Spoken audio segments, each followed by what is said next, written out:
would be rebid and put into the paper. A discussion was held and decided that trustee Bagby would handle the phone line to be put in Trop Hall for the electronic participation of board meetings. The board held a discussion concerning residents overcharged on a sewer bill and water usage. Trustee Krupa spoke on billing and Supervisor Vaughn said the sewer ordinance would be looked at. A motion to adjourn was made by Supervisor Vaughn, seconded by Trustee Stookey. Motion carried. The meeting was adjourned at 7:15 p.m. till January 2nd, 2018 at 6 p.m. at 313 Iowa Road. So moved. Second.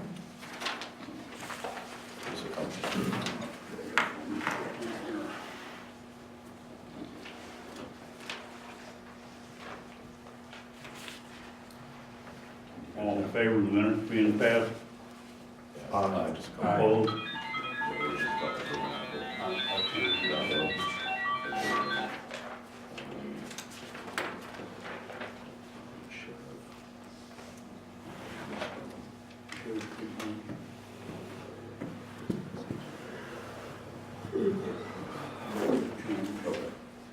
Anything else?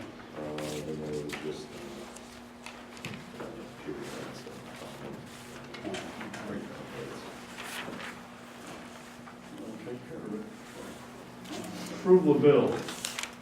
So moved. Second. Discussion. I've got two, under the sewer fund, there were two checks made out to CompuType for identical invoices, number 422638 for $199. Same invoice number, same information on it, two separate checks written. For how much? $199, so I think there's some sort of error there. But two checks issued for the same invoice, same amount. Okay. So I would ask that that be removed from the bills until that can be rectified. And then there was, under the sewer fund as well, there was a U.S. Postal check issued, but there's no fee, no receipt. Check number is number 25247. You have no receipt from the post office? No receipt, no amount on the check or the paper that was attached to it. Well, I remember seeing a bill, but I can't recall exactly what was on So that those two be removed until they be rectified and be brought back up next month. I'll amend my motion to tell those are reviewed. Do that, Dan. Amend my motion until those are reviewed. Okay, we'll pull those two bills. Is that okay with you, Dave, on your motion? Sure.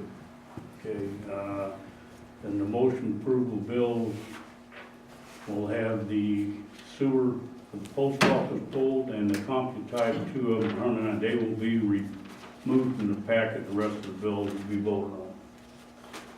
Krupa. it. Aye. Bone. Aye. Stookey. Aye. Bagby. Aye. Porter. Aye.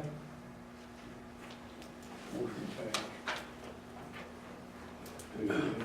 Public participation.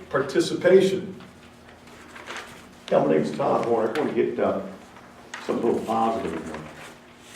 I did some gutter cleanings and things for some needy families from the MG school for the holidays. I do it every year, Thanksgiving weekend. And I had some donations from Bagby, and Herman, and Curtis Williams, Sal. I just want to appreciate everybody for donating. We got over $1,600. I got to donate for 4 families, over $400 and some odd prepaid Visa card to help these families out in the Oakland neighborhood. So I want to say thank you guys, appreciate it. Thank you. Ma'am? I'm good. Yeah, I'm Gary Shupak. I have 2 questions. Does the deputy assigned to Stookey Township drive around, or do they park somewhere and wait for calls? Would be my question. Saturday night, we saw Deputy Sheriff sitting in front of the Dorchester Swim Club. That's brought that to mind. Also, I think Ryan had met with the local state forester, right, in September? Did you give the board a report on that or not? I didn't remember. Yeah, I spoke about it at the following meeting. But you haven't submitted anything in writing then? No. Okay, because I was wondering, did he give you information that you could share with everyone else or not? Yeah, we went over a few things. Dan was at the same meeting with me, Right, I bet, with Mark. my thought is we're gonna vote tonight on doing something at the city park. I thought maybe the state forester had a recommendation as to what to do or not. What were we voting on in a park? I don't know, I thought there was something here, No, it's just we're discussing the park. park, I think. Well, I understand, but still, if he has recommendations, it should be put into the minutes, I would think. Yep, that's it. All right, thank you, sir. Sir? My name is Jim Moore. I'm the president of the Hickory Bend Residents Association. With me is one of our other homeowners, Tim Berner. Delighted to be here and see what you guys are up to. Thanks very much. Thank you. My turn. Sure. Lana Shepak, and I want to give a shout out to Ryan. He has been very kind. I asked him a question about vacant houses or houses for sale or apartments that are not rented. And is the Stookey Township, what method do they know that these people aren't there? And are they paying their minimum sewer bill monthly?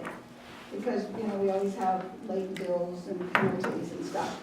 So I said, well, what if my husband and I drive around in the North Stookey, West Main area, because we went clear down to Commodore, and unfortunately, or if you're a house flipper, there is 28 houses, but mine is, we didn't knock on any apartments, and this was only visible. So I gave it to Ryan, and so he can check with the sewer department to see if these people who are not living in these homes or if they're in real estate, some of them's been 10, 15 years, no one's lived there. And so I just a shout out for Ryan being kind enough to listen to my details here about, and just knowing, he'll kind of explain later to me, he said how the sewers method is on collecting these bills from people who aren't living here or they're with a management company. Is that it? Thank you, ma'am. Sir? Sir? Oh, no. I'm good this evening. thank you. Okay. Mr. Weaver? Oh, I just got something here that I'd like to bring up to the board and see. Why are we giving away so much of taxpayers' dollars? I've got a personal code here that's effective on January the 1st, 2015 to the employees of Stookey Township and Town and Sewer Departments. And it gives off 15 days for authorized holidays. And I'm sure that's a few more days than most people get. In fact, most people have to work holidays nowadays just to make ends meet, to pay the taxes, to pay everybody else. And I'm looking here at the vacation, and vacation seems quite lucrative. That they only have to work 6 months in order to get 1 week's vacation. I don't know of any company in the world that paid 1 week's vacation after 6 months. Normally it's a year, and the vacations go up exponentially. They've got personal holidays, and something that I'm not aware of in the private industry is jury, witness, voting, and election duty, that they're allowed pay for the necessary scheduled time, absent due to jury, witness, or election duty. I've never heard of that before. Seems quite unusual. Funerals, now I have heard of bereavement pay, immediate family for some industries, but I've never heard of excused work, of regular pay for an aunt, uncle, brother-in-law, sister-in-law, niece, or nephew. I've never heard of that. Normally it's immediate family. Mother, father, brother, sister, such and such. Also, there's 10 personal or sick leave days, which also goes into a position that they're not working near as much as they should be. I work 7 days a week many times. I don't make near the money. Unfortunately, I have rental property, but I still work. And even when I was working, it was very, very difficult for me to even buy health insurance with the result of the price that we have to give. And I see that they get to carry over their 10-day sick leave per year, personal days, whatever it is. I'm not sure, is it personal days or sick leave, or is it personal days and sick leave if they get 10 days of each? Dave, are you paying attention? Yeah, but there's not question and answer session, so I'm just listening to what you say. Well, can you get me that answer, please? Can I get you the what? Can you get me that answer if it's personal days and sick leave days? Or Feel if it's free to just- call me at the office, sure. Pardon me? Yeah, call me. Give me your number. These are the numbers here. You got both my numbers? No, I don't. I never carry your number. Well, I don't even want to talk to you, much less call you. Also, here, it shows that we are paying medical insurance and dental insurance. Do you ever pay attention to people, please? We're paying medical insurance and dental insurance will be provided for full-time employees and dependent children living with the employee. I don't know of hardly anybody that gets dental insurance and medical insurance on their dependents in this day and age. I mean, most private companies force a person to pay a portion of their medical insurance, and dental insurance is practically unheard of. Is there some way, shape, form, or fashion that we can renegotiate these contracts? I know they don't have a contract here, other than the